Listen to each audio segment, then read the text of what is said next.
ನಮಸ್ಕಾರ, ಕನ್ನಡ ಒನ್ ನ್ಯೂಸ್ಗೆ ಸ್ವಾಗತ. ನಾನು ನಿಶ್ಮಾ ಇರ್ಷಾದ್. ಎಂಜಿಆರ್ ಆದ್ರೂ ಜಯಲಲಿತಾ ಆದ್ರೂ ಈಗ ದಳಪತಿ ವಿಜಯ್ ಸರದಿ. ದ್ರಾವಿಡ ಪಕ್ಷಗಳ ಕೋಟೆಯ ಗೋಡೆಗಳು ಕುಸಿತಾ ಇವೆ. ತಮಿಳುನಾಡಿನ ಇತಿಹಾಸ ಸದ್ದಿಲ್ಲದೆ ಬದಲಾಗ್ತಾ ಇದೆ. ಇದು ಕೇವಲ ರಿಸಲ್ಟ್ ಅಲ್ಲ, ಇದು ದಳಪತಿಯ ದರ್ಬಾರ್. ಎಲ್ಲಾ ಎಕ್ಸಿಟ್ ಪೋಲ್ ಉಲ್ಟಾ ಆಯ್ತು. ವಿರೋಧಿಗಳ ಲೆಕ್ಕಾಚಾರ ಧೂಳಿಪಟ ಆಯ್ತು. ತಮಿಳುನಾಡಿನಲ್ಲಿ ಈಗ ಡಿಎಂಕೆ ಇಲ್ಲ, ಎಐಎಡಿಎಂಕೆ ಇಲ್ಲ. ಎಲ್ಲೆಲ್ಲಿ ಕೂಡ ವಿಜಯ್ ಕ್ರಾಂತಿ.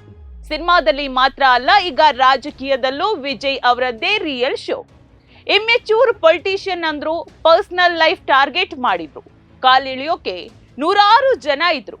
ಆದ್ರೆ ಇವತ್ತು ತಮಿಳುನಾಡಿನ ಜನ ಕೊಟ್ಟಿರೋ ತೀರ್ಪಿಗೆ ಇಡೀ ದೇಶವೇ ಬೆಚ್ಚಿ ಬಿದ್ದಿದೆ. ದ್ರಾವಿಡ ಪಕ್ಷಗಳ ಭದ್ರಕೋಟೆಯನ್ನ ಪುಡಿ ಪುಡಿ ಮಾಡಿದ ಆ ಒಬ್ಬ ವ್ಯಕ್ತಿ ಯಾರು ಗೊತ್ತಾ? ಅವನೇ ಜನನಾಯಕ ವಿಜಯ್. ತಮಿಳುನಾಡಂದ್ರೆ ಅಲ್ಲಿ ರಾಜಕಾರಣಿಗಳು ಮತ್ತು ಸಿನಿಮಾ ತಾರೆಗಳನ್ನ ಸಮಾನವಾಗಿ ಆರಾಧಿಸುವ ವಿಶಿಷ್ಟ ಸಂಸ್ಕೃತಿ ಇದೆ. ಚಿತ್ರರಂಗದ ಸೂಪರ್ ಸ್ಟಾರ್ಗಳು, ಮುಖ್ಯಮಂತ್ರಿಗಳಾದ ಸುದೀರ್ಘ ಇತಿಹಾಸ ಈ ಮಣ್ಣಿಗಿದೆ. ಎಂಜಿಆರ್ ಮತ್ತು ಜಯಲಲಿತಾ ಅವರಂತಹ ಮಹಾನ್ ನಟರು ರಾಜ್ಯವನ್ನ ಆಳಿದ ಹಾದಿಯಲ್ಲೇ ಈಗ ಮತ್ತೊಬ್ಬ ಜನನಾಯಕ ಉದಯಿಸಿದ್ದಾರೆ. ಅವ್ರು ಬೇರೆ ಯಾರೂ ಅಲ್ಲ, ದಳಪತಿ ವಿಜಯ್. 2026ರ ವಿಧಾನಸಭಾ ಚುನಾವಣೆಯ ತಮಿಳುನಾಡು ರಾಜಕೀಯ ಇತಿಹಾಸದಲ್ಲೇ ಒಂದು ಅಭೂತಪೂರ್ವ ಬದಲಾವಣೆಯ ಘಟ್ಟಕ್ಕೆ ಸಾಕ್ಷಿಯಾಗಿದೆ.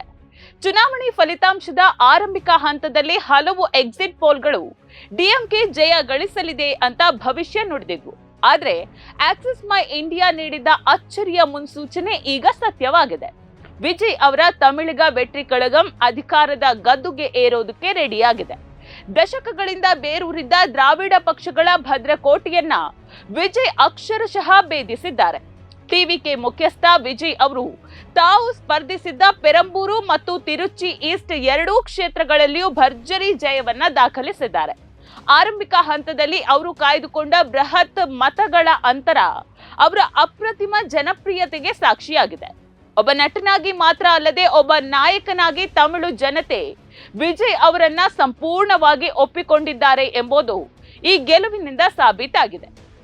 ಕಳೆದ ಕೆಲವು ದಶಕಗಳಿಂದ ತಮಿಳುನಾಡು ರಾಜಕೀಯ ಅಂದ್ರೆ ಅದು ಕೇವಲ ಡಿಎಂಕೆ ಮತ್ತು ಎಐಎಡಿಎಂಕೆ ನಡುವಿನ ಹಣಾಹಣಿ ಅಂತಾಲೇ ಬಿಂಬಿತವಾಗಿತ್ತು.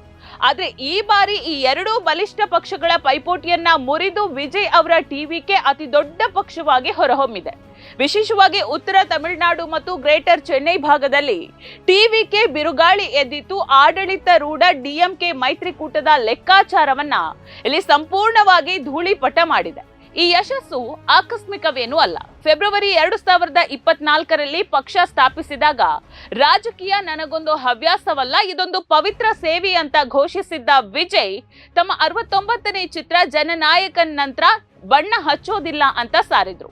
ಕಳೆದ ಒಂದು ದಶಕದಿಂದ ಕತ್ತಿ, ಮೆರ್ಸಲ್, ಬಿಗಿಲ್ ಮತ್ತು ಸರ್ಕಾರ ಚಿತ್ರದ ಮೂಲಕ ಸಾಮಾಜಿಕ ಸಮಸ್ಯೆಗಳನ್ನ ಎತ್ತಿ ತೋರಿಸುವ ಮೂಲಕ ಅವರು ತಮ್ಮ ರಾಜಕೀಯ ನೆಲೆಯನ್ನ ಇಲ್ಲಿ ವ್ಯವಸ್ಥಿತವಾಗಿ ಭದ್ರಪಡಿಸಿಕೊಂಡಿದ್ರು. ಈ ಹಿಂದೆ ಶಿವಾಜಿ ಗಣೇಶನ್ ಅಥವಾ ಕಮಲ್ ಹಾಸನ್ ಅವರಂತಹ ದಿಗ್ಗಜರು ರಾಜಕೀಯದಲ್ಲಿ ಅಷ್ಟಾಗಿ ಯಶಸ್ಸನ್ನ ಕಾಣಲಿಲ್ಲ.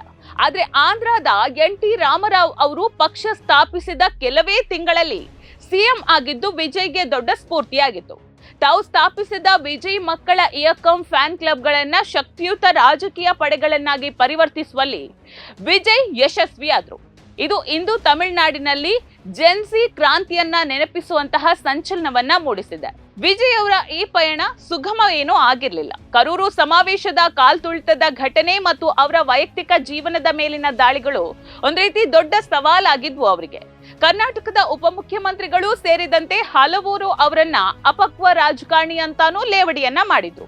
ಆದ್ರೆ ಯಾವುದಕ್ಕೂ ಕೂಡ ತಲೆಕೆಡಿಸಿಕೊಳ್ಳದ ವಿಜಯ್ ಸದ್ದಿಲ್ಲದೆ ಜನರ ಬಳಿ ತೆರಳಿ ಅವರು ವಿಶ್ವಾಸ ಗಳಿಸುವಲ್ಲಿ ಯಶಸ್ವಿಯಾಗಿದ್ದಾರೆ. ಈ ಬೃಹತ್ ಗೆಲುವಿಗೆ ಕಾರಣ ವಿಜಯ್ ನೀಡಿದ ಆಕರ್ಷಕ ಪ್ರಣಾಳಿಕೆಗಳು. ಶಿಕ್ಷಣ ಮತ್ತು ಆರೋಗ್ಯ ಕ್ಷೇತ್ರಕ್ಕೆ ಆದ್ಯತೆ ನೀಡಿದ ಅವರು ಉಚಿತ ಶಿಕ್ಷಣ ಮತ್ತು ಹೈಟೆಕ್ ಆಸ್ಪತ್ರೆಗಳ ಭರವಸೆಯನ್ನ ಜನರಿಗೆ ನೀಡಿದ್ರು. ಬಡ ಹೆಣ್ಣು ಮಕ್ಕಳ ಮದುವೆಗೆ 8 ಗ್ರಾಂ ಚಿನ್ನ, ಕುಟುಂಬದ ಯಜಮಾನಿಗೆ ಮಾಸಿಕ 2,000 ರೂಪಾಯಿ ಮತ್ತು ವಿದ್ಯಾರ್ಥಿಗಳಿಗೆ ಶ್ಯೂರಿಟಿ ಇಲ್ಲದ ಸಾಲದಂತಹ ಯೋಜನೆಗಳು ಪ್ರತಿಯೊಂದು ವರ್ಗದ ಜನರನ್ನ ಟಿವಿಕೆಯತ್ತ ಸೆಳೆಯುವಂತೆ ಮಾಡಿದ್ವು. ರಾಜಕೀಯ ವಿಶ್ಲೇಷಕರ ಪ್ರಕಾರ ವಿಜಯ್ ಅವರು ಎಂಜಿಆರ್ ಅಥವಾ ಜಯಲಲಿತಾ ಅವರ ಹಾದಿಯಲ್ಲೇ ಸಾಗಿ ಹೊಸ ಇತಿಹಾಸವನ್ನ ಬರೆಯಲಿದ್ದಾರೆ. ವಿಶೇಷ ಅಂತ ಹೇಳಿದ್ರೆ ಯಾವುದೇ ಭ್ರಷ್ಟಾಚಾರಕ್ಕೆ ಎಡೆ ಮಾಡಿ ಕೊಡದೆ ತಮ್ಮ ಸ್ವಂತ ಹಣವನ್ನ ಖರ್ಚು ಮಾಡಿ ಈ ಚುನಾವಣೆ ಗೆದ್ದಿದ್ದಾರೆ ಅಂತ ಹೇಳಲಾಗ್ತಿದೆ. ಇದು ಅವರ ನೈತಿಕ ಗೆಲುವು ಮಾತ್ರ ಅಲ್ಲದೆ ತಮಿಳು ಜನತೆ ಬದಲಾವಣೆಯನ್ನ ಎಷ್ಟು ಹಂಬಲಿಸ್ತಿದ್ರು ಎಂಬುದಕ್ಕೆ ಕನ್ನಡಿಯಾಗಿದೆ. ಇನ್ನು ನಟಿ ತ್ರಿಷಾ ಅವರಂತಹ ತಾರೆಯರು ತಿರುಪತಿಯಲ್ಲಿ ವಿಜಯ್ ಗೆಲುವಿಗಾಗಿ ಪ್ರಾರ್ಥಿಸ್ತಾ ಇರೋದು ಸಿನಿಮಾ ಮತ್ತು ರಾಜಕೀಯದ ಅವಿನಾಭಾವ ಸಂಬಂಧಕ್ಕೆ ಇಲ್ಲಿ ಸಾಕ್ಷಿಯಾಗಿದೆ. ಎಲ್ಲಾ ಟೀಕೆಗಳನ್ನ ಮೆಟ್ಟಿ ನಿಂತು ಇವತ್ತು ವಿಜಯ್ ತಮಿಳುನಾಡಿನ ಅಸಲಿ ಕಿಂಗ್ ಆಗಿ ನಿಂತಿದ್ದಾರೆ.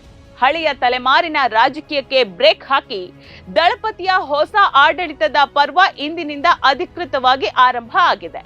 ನೋಡ್ತಾ ಇರಿ ಸಮಾಜಕ್ಕಾಗಿ ಕನ್ನಡ ಒನ್ ನ್ಯೂಸ್. ನಮಸ್ಕಾರ.